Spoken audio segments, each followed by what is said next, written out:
Salut tout le monde et bienvenue sur Créativité, le podcast qui parle un peu de thé mais surtout de création.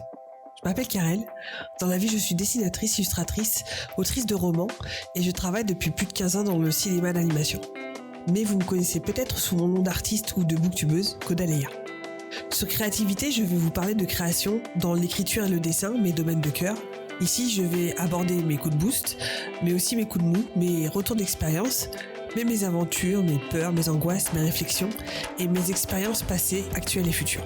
Vous pouvez d'ores et déjà retrouver ce podcast sur Instagram, sur le compte créativité.podcast, donc créativité, THE à la fin, et le tout sans accent.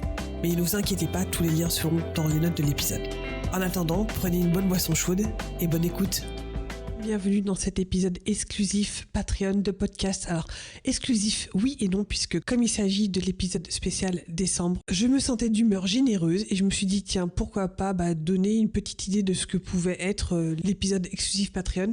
Pourquoi pas proposer celui-ci à tout le monde, comme ça donnera peut-être envie à certains ou certaines de venir me rejoindre sur Patreon pour avoir accès aux épisodes exclusifs.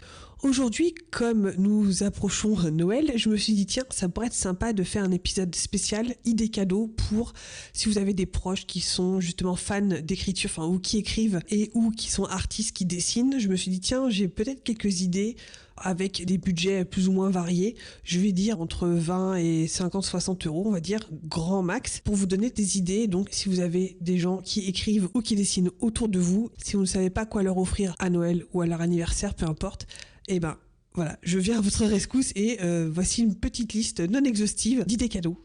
Mais tout d'abord, on va vite parler du thé du jour. Alors, il s'agit d'un thé Assam. Je pense que j'en ai déjà parlé dans un des épisodes du podcast. C'est le thé Assam de la maison de thé Taylor, qui est vraiment très bon. C'est pas le meilleur que j'ai pu boire, pour être honnête, mais c'est un thé noir qui est très English, avec des scones et un peu de lait, voilà. Et c'est un thé qui est vraiment parfait pour les après-midi pluvieux. Si vous voulez regarder devant une série BBC, vous voyez le genre. Mais revenons à nos moutons, donc voici une liste non exhaustive d'idées cadeaux. Je vais commencer par les idées cadeaux pour les écrivains et je finirai par les idées cadeaux pour les artistes. Alors pour les écrivains, voici quelques idées qui peuvent être utiles et qui peuvent être très intéressantes. La première idée cadeau, c'est tout simplement un clavier mécanique. Alors vous avez différents styles, différents types, que ce soit sans fil, avec fil, etc. Mais les claviers mécaniques, quand on écrit, j'avoue que c'est assez grisant d'avoir le bruit des touches comme ça qui claquent. Ça permet de faire une petite musique là comme ça et c'est très très satisfaisant. Il y en a qui vont peut-être préférer des claviers, vous savez, sans son, qui sont avec des touches très très fines, un petit peu comme les touches des Mac par exemple. Mais je trouve qu'un clavier mécanique, ça apporte une satisfaction à un écrivain qui est assez, alors j'enfonce une porte ouverte, mais une satisfaction assez satisfaisante. Alors une autre idée cadeau, c'est pourquoi pas offrir un abonnement d'1 an à Antidote. C'est un logiciel qui est très très utile pour les écrivains. Je crois que c'est autour d'une 40 ou 50 euros, quelque chose comme ça, je vais vérifier. De toute façon, je vous mettrai toutes les notes dans les barres d'infos avec quelques liens vers Amazon ou autres, ou vers les sites dont je vais vous parler. Si pourquoi pas acheter un abonnement d'1 an à Antidote, je crois que c'est Antidote Plus, comme ça vous avez accès à Antidote via l'appli normale ou via le web, et donc vous avez accès à Antidote partout sur toute votre plateforme, etc. C'est un logiciel qu'on utilise énormément quand on écrit, et donc pourquoi pas offrir 1 an d'abonnement à Antidote. Alors un petit peu dans la même veine, voici une autre idée cadeau, c'est tout simplement offrir Scrivener. Scrivener, c'est un logiciel qui, je sais plus à combien il est exactement, une 40aine d'euros peut-être en tarif normal. En général, vous arrivez à le trouver assez facilement à tarif réduit, notamment au moment des Camp Nano ou du NaNoWriMo. Si vous allez sur le site du NaNoWriMo, vous avez accès en fait aux sponsors. Il y a toujours les codes promo pour vous avoir 10 ou 20% de réduction. Donc Scrivener, c'est un logiciel qui a été développé pour les écrivains. Alors il y en a d'autres, par exemple comme Write Control, qui est peut-être un petit peu plus user-friendly, qui m'a l'air aussi bien. Je ne l'ai pas testé, je vous renvoie vers les vidéos de Christelle Debailly, je pense qu'elle en a parlé puisqu'elle l'utilise souvent. D'ailleurs, il me semble que c'était un des sponsors de Fight Forward dans son challenge d'écriture. Voilà, Scrivener, c'est un peu le logiciel qui est plutôt pas mal pour les gens qui écrivent et qui ont besoin que tout soit rangé à la même place. Si vous voyez que votre connaissance a du mal avec Word ou avec Google Doc, peut-être que Scrivener pourrait être le logiciel qui va tout rassembler, qui va leur permettre d'aller encore plus loin dans leur pratique de l'écriture. Et donc, en dehors de Scrivener, vous avez d'autres plateformes comme ça qui peuvent être intéressantes. Alors, je vous renvoie vers les sites qui seront évidemment dans les notes de l'épisode. Mais vous avez des logiciels, donc vous pouvez évidemment acheter un abonnement pour un an, par exemple, ou offrir un abonnement pour un an. Vous avez Milanote, par exemple. Vous avez Plotter aussi, qui donc Milanote va plutôt vous aider à créer un wiki autour de vos, si vous écrivez de la science-fiction, de la fantasy ou peu importe, un endroit où vous voulez avoir tous vos personnages, tous vos éléments de world building, etc. au même endroit. Vous avez des templates dans Milanote, par exemple, qui vous aident à structurer votre roman. Et dans Plotter, donc ça c'est un logiciel qui est spécialiste dans tout ce qui est plot. Et donc c'est un logiciel qui va vous aider à créer les intrigues et à créer en fait la structure de votre roman. Ça, ce sont par exemple de bonnes idées pour des cadeaux. Vous avez aussi, je crois, Campfire, mais celle-ci je l'ai pas trop testée. A priori, c'est un truc un petit peu entre Milanote et Scrivener, je crois. Je sais plus si on peut écrire dedans, il me semble que oui. En tout cas, c'est aussi un autre logiciel qui est assez sympa. Alors, il me semble que Milanote, Plotter et Campfire, ou si ça c'est Campfire, sont en anglais. Donc voilà, pareil, si vous avez peut-être des gens qui vont être plus effrayés de l'anglais, peut-être que ce sont pas forcément les bons logiciels à acheter, même si je sais que Plotter, il y a une version en français, Scrivener aussi, Milanote, je suis pas sûre là en vous parlant tout de suite, mais bon voilà, ça peut être des pistes. Alors, une autre idée cadeau, c'est tout simplement acheter un sablier ou un timer. Alors, je me suis acheté des sabliers, moi, personnellement. Je crois que c'était à Maison du Monde que j'avais acheté ça. Alors, non seulement c'est très joli niveau déco, mais en plus, donc, vous pouvez les utiliser pour vous faire des espèces de séances Pomodoro. Ce qui est peut-être plus difficile, enfin, surtout si vous l'achetez, par exemple, à Maison du Monde, c'est que c'était pas marqué combien de temps ça durait, le sablier. C'était plus un élément de décoration. Mais, vous pouvez en choisir en fonction de la taille, ceux qui durent 10 minutes, 20 minutes, 30 minutes, et comme ça vous pouvez vous faire des séances Pomodoro avec un objet joli que vous pouvez utiliser n'importe où chez vous. Vous avez aussi l'option timer, et notamment moi je l'ai pas testé personnellement, mais c'est un truc qui me donne très très envie. Je pense que c'est Marco de Seine qui en parlait et qui l'utilise souvent pour faire justement des séances d'écriture. C'est un timer qui ressemble à un gros dé, si vous voulez, donc vous pouvez le tourner sur les faces si vous voulez, et sur chaque face en fait il y a une durée différente, donc 5, 10, 15, 20, 30 minutes, et donc ça vous donne, quand vous le mettez sur la face en question, et vous avez un timer de la durée qui est marquée sur la face. Et ça peut être aussi justement très bien pour vous mettre dans des phases vraiment focus pour travailler sur n'importe quel truc, mais aussi pour écrire. Une autre idée cadeau, là, qui est peut-être un petit peu plus onéreuse, on va dire, alors après ça dépend laquelle, c'est pourquoi pas acheter une formation ou une masterclass. Si votre connaissance peut-être a envie d'écrire, je sais pas moi, sur de la fantasy, du steampunk ou quoi que ce soit, vous avez aussi accès à des masterclass en fonction des personnes qui les proposent, et aussi en fonction, des fois il y a des réductions qui sont assez intéressantes, ça peut aller entre une 50aine d'euros jusqu'à des masterclass qui sont autour de 150 euros, voire des fois un peu plus. Je vous mettrai des liens évidemment dans les notes de l'épisode pour trouver des masterclass qui peuvent être intéressantes. Alors il y en a des très génériques autour de l'écriture, il y en a des beaucoup plus spécifiques. Je pense notamment à Catherine Loiseau qui vient de sortir une formation par exemple sur les duels à l'épée, enfin sur comment écrire des bastons à l'épée par exemple, puisqu'elle est épéiste et qu'elle sait de quoi elle parle. Et si vous avez quelqu'un qui écrit de la fantasy ou de la SF ou peu importe, des trucs très très spécifiques, vous pouvez trouver des masterclass sur, comme je vous disais, quelque chose de très spécifique sur le maniement des épées, et vous pouvez aussi trouver des masterclass sur comment écrire des intrigues intéressantes, des personnages fascinants, etc. Enfin vraiment, vous pouvez trouver des choses assez variées. Autre idée cadeau pour des écrivains, alors là on est dans le côté, je dirais gadget, oui et non, pour vous aider à vous mettre dans une bulle de focus, une bulle d'écriture, pourquoi pas penser à une bougie parfumée. Peu importe les bougies, vous pouvez avoir des bougies des bougies à la vanille qu'on peut trouver facilement à Ikea ou ce genre de choses. Vous avez des bougies un petit peu plus sucrées en général, par exemple chez Yankee Candle ou n'importe quelle bougie parfumée. Et vous avez aussi des bougies qui sont faites par exemple qui ont l'odeur du pétrichor ou qui ont l'odeur de, je sais pas moi, par exemple je pense à Yankee Candle qui a des bougies qui sentent par exemple le linge propre, le coton propre, ce genre de choses. Ça peut être une bonne idée pour vous mettre dans une bulle d'écriture et qui peut être un cadeau sympa justement pour des écrivains. Alors, autre idée cadeau, donc pour des écrivains. Alors, vous avez le carnet d'écriture vierge. Alors, ça peut être vraiment le carnet d'écriture que vous trouvez chez Emma, que vous trouvez, je sais pas, si vous voulez un truc un petit peu quali, vous pouvez carrément viser les Moleskine, par exemple. Mais je pensais plus à des carnets d'écriture vierges, c'est-à-dire des carnets d'écriture qui sont faits justement pour créer, enfin, quand vous voulez vous lancer dans un nouveau roman, vous avez tout dedans, en fait, et qui va vous aider avec, je sais pas, par exemple, vous avez la méthode flocon incorporée dedans. Vous avez des endroits où vous pouvez brainstormer, noter des idées. Vous avez des pages spécifiques pour vos personnages, par exemple, pour le world building, pour tout et n'importe quoi. Moi, j'en ai acheté un il y a quelques temps. Je pourrais vous mettre le lien dans la barre d'infos. Il me semble que Noémie Bourgois en a aussi sorti un. Je vous mettrai aussi ça dans la barre d'infos. Donc, ça peut être une bonne idée pour justement quelqu'un qui veut se lancer, mais qui a peut-être peur d'avoir un carnet d'écriture lambda, on va dire, qui est complètement, vierge, qui est complètement blanc, si vous voulez. Et là, on a quelque chose d'un petit peu plus structuré qui va justement l'aider à cadrer sa pensée et lui donner des clés pour avancer dans son processus, surtout si par exemple il ou elle débute et ne sait pas par quoi commencer. Alors, avant-dernière idée cadeau pour les écrivains. Si vous avez un écrivain ou une écrivaine dans votre entourage, quelqu'un à qui vous voulez faire un cadeau qui, par exemple, écrit sur une tablette ou sur un laptop, un ordinateur portable, pourquoi ne pas offrir une sacoche pour votre tablette ou pour le laptop? Ça peut être une bonne idée justement pour qu'il ou elle le transporte, par exemple dans un salon de thé, je sais de quoi je parle, ou pour l'emmener dans une retraite d'écriture, pour l'emmener peu importe avec lui ou elle, par exemple aussi dans le train. Ça peut être aussi une bonne idée pour pouvoir l'emmener vraiment n'importe où et le protéger.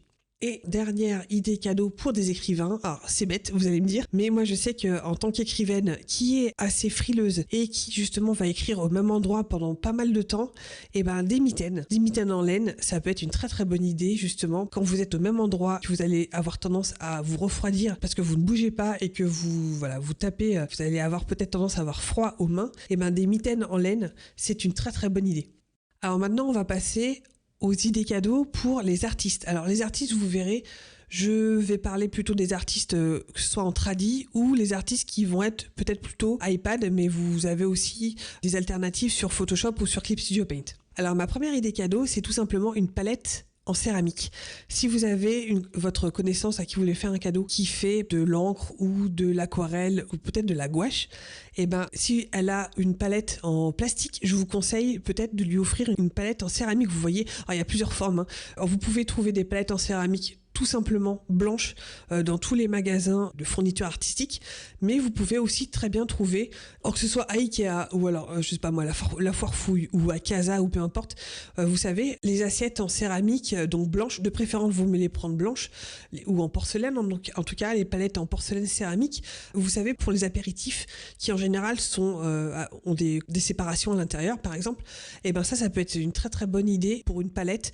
Ça va aider à mélanger les couleurs. Disons que les mélanges de couleurs se font mieux dans ce genre de choses que par exemple dans du plastique où ça va avoir tendance à teinter le plastique et vous allez avoir un truc à la fin qui va être difficile à récupérer. Donc une palette en céramique ou en porcelaine, c'est vraiment très très cool à avoir pour un artiste. Alors une autre idée pour un artiste, toujours traditionnel cette fois-ci, c'est pourquoi pas acheter un sketchbook assez quali. Alors que ce soit en fonction justement du profil de votre ami ou de votre personne à qui vous avez fait un cadeau, si c'est quelqu'un qui est plus dans le croquis par exemple, qui va être plus dans l'aquarelle, qui va être plus on va dire dans la gouache. Moi je pensais à un sketchbook assez quali, par exemple Moleskine fait de très jolis carnets et de croquis et d'aquarelle. Alors donc si vous voulez faire attention à ça, c'est regardez bien le grammage du papier. Pour l'aquarelle, ce sera plutôt du 300 grammes par mètre carré. Vous avez aussi évidemment du sketchbook spécialement pour aquarelle, donc là toujours 300 grammes. Mais vous avez aussi possibilité d'acheter des sketchbooks qui vont être multimédia, vont être un petit peu plus épais que le sketchbook classique on va dire, mais qui va être un tout petit peu moins épais que l'aquarelle. En général il est autour de 200-250 grammes, mais avec ça vous allez pouvoir faire un petit peu d'aquarelle quand même dessus, mais vous allez pouvoir faire du feutre, faire du croquis aussi, ça marche aussi. Mais voilà, vous avez quelque chose d'assez mix média, je crois qu'ils appellent ça, mais c'est assez versatile et vous pouvez faire plein de techniques dedans. C'est assez pratique justement, alors que les sketchbooks qui sont spécifiques au croquis vont avoir un papier qui est beaucoup plus souple et beaucoup plus léger, et donc ça par contre vous pourrez pourrez pas forcément l'utiliser pour des techniques qui ont besoin d'eau. Donc voilà, avoir aussi évidemment le format, si vous voulez des formats A4, ça peut être sympa, des formats ou carrés, alors avec ou sans spirale, ça c'est vraiment votre choix, mais il y a des trucs très très sympas et ça peut être l'occasion pour un cadeau de Noël, cadeau d'anniversaire, d'acheter un sketchbook qui en temps normal coûte assez cher et qui va vous durer très longtemps. Donc toujours pour les artistes, alors là c'est peut-être aussi un budget qui va être un petit peu plus haut, on va dire, c'est tout simplement du beau papier aquarelle. Et quand je parle du beau papier aquarelle, je parle de marques comme Arches ou comme Fabriano, donc ils font des packs de papier aquarelle. Alors après, pareil, à vous de voir si vous voulez du cold press ou du hot press. Donc les cold press, c'est ceux qui ont un tout petit léger grain, si vous voulez, et les hot press, c'est ceux qui sont tout lisses. En général, ceux qui font par exemple de l'aquarelle vont peut-être préférer ceux qui sont en cold press. Moi personnellement, pour l'instant, j'ai testé que les cold press. J'ai pas encore testé les hot press. Mais ça peut être une très très bonne idée de cadeau. Et Arches et Fabriano, parce que ce sont les références en termes de papier aquarelle et qui sont très très bien, qui tiennent bien l'eau, etc. Contrairement à justement peut-être du Canson, je pense que c'est Montval ou du Clairefontaine, qui vont être très bien, mais par exemple qui vont être faits avec du cellulose, alors que celles-ci sont en coton normalement. Donc voilà, si vous avez l'occasion et si vous avez le budget, évidemment, du beau papier aquarelle de bonne marque, ça peut être une très très bonne idée cadeau. Alors, une autre idée pour des artistes, cette fois-ci plutôt numériques, pourquoi pas acheter un set de brushes, alors que ce soit Procreate ou Photoshop ou Clip Studio Paint. Je vais vous en donner notamment 3 que j'utilise assez régulièrement. Vous avez le choix en plus dans ce qu'ils proposent. Et en général, c'est assez abordable. Je crois que c'est autour d'une vingtaine d'euros, quelque chose comme ça. Alors, vous avez les packs de Max You. Comme d'habitude, je vous aurai les liens dans la barre d'infos. Comme d'habitude, vous aurez les liens dans les notes de cet épisode. Donc Max You qui a fait des packs de brushes, que ce soit, je crois que lui c'est plus Procreate. Donc il a des packs de brushes, si je me souviens bien, plutôt aquarelle, il a des packs de brushes d'ancrage, il a des packs de brushes de gouache aussi. Et c'est assez versatile. Ceux-ci on les achète à part, donc la gouache à part de l'aquarelle, etc. Mais ils sont vraiment de très très bonne qualité. Vous avez aussi les packs de Abel Arts qui a fait, je crois, 3 packs de brushes. Moi je préfère les 2 premiers qui sont vraiment très très bien. Et vous avez également les packs de Lucas Peñador. Lui aussi a fait des packs avec différentes vocations, on va dire. Il y en a un qui est vachement chouette, qui est autour de quelque chose qui va être très très comics, avec des trames qui sont vraiment très bien faites et très bien pensées. Un autre pack de brushes qui va être autour de l'ancrage, avec beaucoup de brushes qui vont imiter l'ancrage à la plume, l'ancrage au pinceau, etc. Ils sont très très bien. Et lui, notamment Lucas Peñador, il a fait des packs de brushes qui sont valables sur Photoshop, sur Procreate et sur Clip Studio Paint. Donc ça peut être intéressant.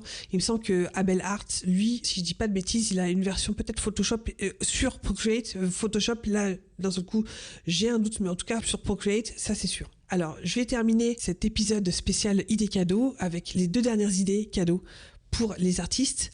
Tout simplement un bon chèque cadeau aux géants des beaux-arts. Ça peut être une très très bonne idée pour offrir à des gens, vous savez pas trop ce qu'ils veulent, mais en tout cas vous savez que c'est quelque chose qui va être plutôt artistique, et ça peut être une très très bonne idée. Et la dernière idée, c'est pourquoi pas leur offrir une lampe à intensité variable. Moi, je me suis acheté en fait la même 2 fois, notamment une pour mon bureau d'ordi et l'autre pour mon bureau de dessin. Donc c'est exactement la même. Je vous mettrai évidemment le lien dans les notes de cet épisode. Mais c'est une lampe qui va vous permettre d'avoir une intensité variable, donc qui va éclairer très très peu jusqu'à très fort, et qui aussi vous permet d'avoir un changement de la couleur de la lumière. Donc vous allez avoir des lumières qui peuvent être très chaudes ou neutres ou très froides. Et ça, par exemple, ça peut être très utile si la personne à qui vous allez faire ce cadeau-là a besoin d'une lampe quand il ou elle dessine sur du tradi, sur son bureau par exemple, ou si elle stream ses dessins. Moi, c'est ce que j'ai utilisé par exemple pour streamer mes dessins, donc ça peut être vraiment une très très bonne idée. Voilà, c'est terminé pour cet épisode spécial idées cadeaux. J'espère que ça vous aura plu. Donc cet épisode va être exceptionnellement disponible pour tout le monde. Cette fois-ci, c'est mon cadeau de Noël à tout le monde. Donc n'oubliez pas, si ça vous intéresse, je fais un épisode exclusif en plus des épisodes, donc 2 fois par mois, que vous trouverez sur le podcast Créativité. Donc comme je vous disais, vous avez un épisode spécial chaque mois, spécifique et exclusif à Patreon. Et là-dessus, je vous souhaite une très bonne soirée, une très bonne journée, une très bonne fin d'année, de très bonnes fêtes de Noël. J'espère que vous en passerez de très bonnes. Et on se dit à l'année prochaine. Des bisous. Merci d'avoir écouté cet épisode. Si vous appréciez ce podcast, n'hésitez pas à laisser un commentaire sur mes réseaux ou 5 étoiles sur votre application de podcast préférée. Et si vous voulez engager une conversation, vous pouvez d'ores et déjà me trouver sur mes comptes personnels, Instagram, Twitter ou Twitch, sous le nom de Caudaléa, et sur le compte Instagram de ce podcast Créativité, THE, le tout sans accent, .podcast. Je vous dis à la semaine prochaine, et d'ici là, créez avec passion. Bye!